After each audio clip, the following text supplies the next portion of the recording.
అయితే వీళ్ళు ఇప్పుడు ఏం చేయాలనుకున్నారో అది సాధిస్తున్నారు.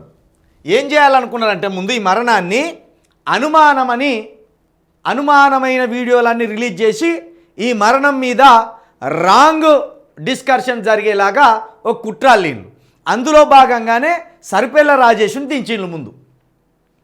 నిన్ననేమో వీడియోలు అన్నీ కొన్ని రిలీజ్ చేసిండ్రు. ఆ వీడియోలు చూసినాక కథం రేంజర్ల రాజేష్ను ప్రెస్ మీట్ ముందుకు పోయి నువ్వు ప్రెస్ మీట్ పెట్టని ఇదే ప్రభుత్వం ఉసిగొల్పింది. చాలా పకడ్బందీగా వాళ్ళు ప్రణాళికబద్ధంగానే ఒక్కొక్కటి చేస్తున్నారు. 10 రోజులుగా పోస్ట్ మార్టం రిపోర్టు బయటికి ఇవ్వకుండా ఫస్ట్ తాగిండ్లని ఒక వారం రోజుల తర్వాత వీడియోలు విడిచిపెట్టి నిన్నంతా వీడియోల చుట్టూ డిబేట్స్ నడిపి విమర్శకులు కొందరు, మద్దతుదారులు కొందరు, దుమ్మెత్తిపోసే వాళ్ళు కొందరు, ఆ బాధతో ఇట్లెందుకు ఆయనను హింసిస్తున్నారనే వాళ్ళు కొందరు, ఇట్లా ఎవరికి వారిని డివైడ్ చేసింది. అదే కోరుకున్నారు వాళ్ళు ఏదైతే చేయాలనుకున్నారో పకడ్బందీగా అదే చేసింది. ముందు సమాజంలో అనుమానాలు సృష్టించాలి. అనుమానాలు సృష్టించి అనుమానాల తర్వాత ఒక్కొక్కరి చేత ప్రెస్ మీట్ పెట్టించాలి. అందులో భాగంగానే ఇవాళ సరిపెల్ల రాజేష్ ప్రెస్ మీట్ పెట్టిండు. అయితే వీని వెక్కిలి మాటలు చూడండి ఇప్పుడు మీరు.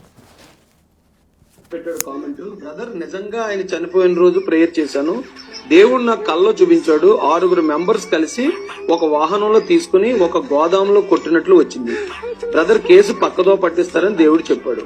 ఇప్పుడు ఈ మాట కనుక నమ్మితే జనాలు ఇలాంటి నిజాలు ఉంటాయని నమ్మితే ఇక ఇది మటన్ అనుకొచ్చింది.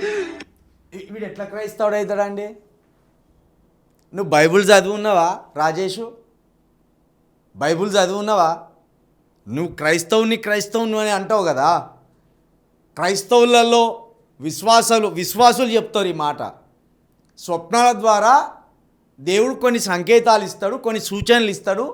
అది ప్రమాదం కావచ్చు, అది పండుగ కావచ్చు, వేడుక కావచ్చు, కొన్ని సంకేతాలు ఇస్తాడు అని చెప్తారు. నువ్వు ఎందుకు ఇంత వెక్కిలిగా చేస్తున్నావు దీన్ని? ఎందుకంటే ఆయన కళలో కనిపించిందట, గోదాంలో కొట్టారట. మీకు బాబు గారు మీకు చెప్తున్నాను నేను ఆన్సర్. ఇక చూడు ఎంత వెక్కిలి కథ చూడండి. ఇక మీరు పేర్లు కూడా చెప్పామనండి అని ఒకరు అంటే చూడండి, వీడు క్రైస్తవ ముసుగు వేసుకొని క్రీస్తు ఫాలోవర్నని చెప్పుకుంటూ ఆ హత్యనా యాక్సిడెంటా పక్కన పెడదాం, కానీ ముందు ఈ తీవ్రమైన సమస్యని ఎంత పక్కదారి పట్టించి ఎంత వెక్కిలి చేయాలో అంత వెక్కిలి చేస్తున్నాడు ఈ దుర్మార్గుడు.